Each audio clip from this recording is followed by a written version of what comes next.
আমাদের ময়মনসিংহে গতকাল রাত থেকে মানে বৃহস্পতিবার রাত থেকেই অনেক বৃষ্টি হচ্ছে, একবারে ঝুম বৃষ্টি যাকে বলে। আমার আবার এরকম একটানা বৃষ্টি একদমই পছন্দ না। আসসালামু আলাইকুম এভরিওয়ান, ওয়েলকাম জানাচ্ছি শুক্রবারের একটি নতুন ব্লগে। সকালে ঘুম থেকে উঠেই দেখলাম এরকম ঝুম বৃষ্টি হচ্ছে। এই বৃষ্টির মাঝে রিপন গেছিল বাজার করতে, কারণ আমাদের ফ্রিজে একদমই বাজার নাই। আর যেহেতু মাসের শুরু, এমনি বাজার করা লাগতো।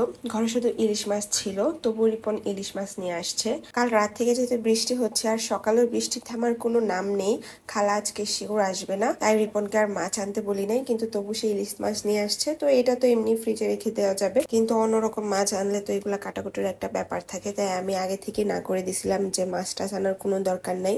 আর এনেছিল গরুর মাংস, এখানে 6 কেজি গরুর মাংস, মানে 1 মাসের জন্য গরুর মাংস নিয়ে আসছে। আসলে অল্প অল্প করে আনলে দেখা যায় মাংসের ঠিক আয়টা হয় না, আর 1-2 কেজি মাংস কিন্তু চোখেও দেখা যায় না। আর এখন এমনি মাপের পরিমাণ একদম কম হয়ে গেছে, তো আমি সব বাজার একসাথে ঢেলে নিচ্ছিলাম। আগে মুরগিগুলা সাইড করব, পলিথিন থেকে জাস্ট আমি মাংসগুলা নামায় নিচ্ছি আগে। আজকে বাজার করতে অনেক টাইম লেগে গেছে, বাইরে এত বৃষ্টি, থামার কোনো নামই নেই। প্রায় 1 ঘন্টা পর রিপন বাসায় আসছে সব বাজার করে।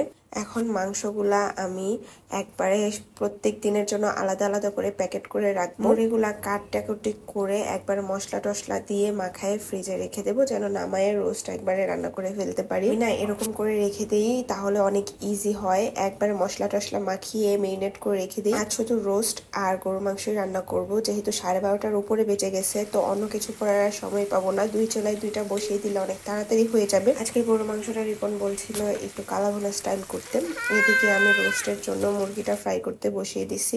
আর এই যে গরুর মাংসটা কষিয়ে আসছে, এটা অনেকক্ষণ টাইম লাগিয়ে আমি কষাইছি, প্রায় 1 ঘন্টা লাগছে এরকম কষানোর মাখা মাখা ভাবটা আনতে। গরুর মাংস আমরা সবাই জানি যত জাল হয় এটা খেতে আরো মজা হয়। আজকে একটু কালা ভুনা টাইপের রান্না করব। রিপন গরুর মাংসের আইটেম এখন খুব পছন্দ করে। ভাবছিলাম একদিনে সব বাজার হয়ে যাবে, কিন্তু খালা না থাকায় আর এত বৃষ্টি, এত ঘোরাঘুরি করা যাবে না, তো যতটুক পারছে ততটুক করে নিয়ে আসে। কাল পরশু আবার বাকি বাজারগুলো করতে হবে। রাতের বেলা দেখি রিপন বাসায় আসার সময় এরকম বেলি ফুল নিয়ে আসছে আমার জন্য। আমার এই বেলি ফুল অনেক পছন্দ, আর এটার স্মেলটার কথা আর কি বলবো নতুন করে। বেলি ফুল, গন্ধরাজ ফুল আমার খুবই পছন্দের ফুল। অনেকদিন ধরে চিকেন নুডলস খাওয়া হয় না, তো মটরশুটিও ছিল ফ্রিজে, সাথে একটু ডিমও অ্যাড করে দিছি। হালকা জাস্ট একটা ম্যাগি করে নিয়েছি, তাকরিম একটু খাবে, যদি ওর মুখে দেই, যদি খায় তাহলে বিশ্বাস।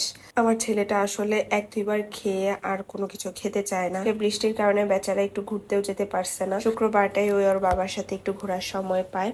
আর এই যে দেখতে পাচ্ছেন, এই বাড়িটা আমি বানানোর চিন্তা ভাবনা করছি। আমি থাকার জন্য না ভাই, আসলেই আমি থাকার জন্য না, এটা আমি বানাবো জাস্ট তাকরিমের জন্য।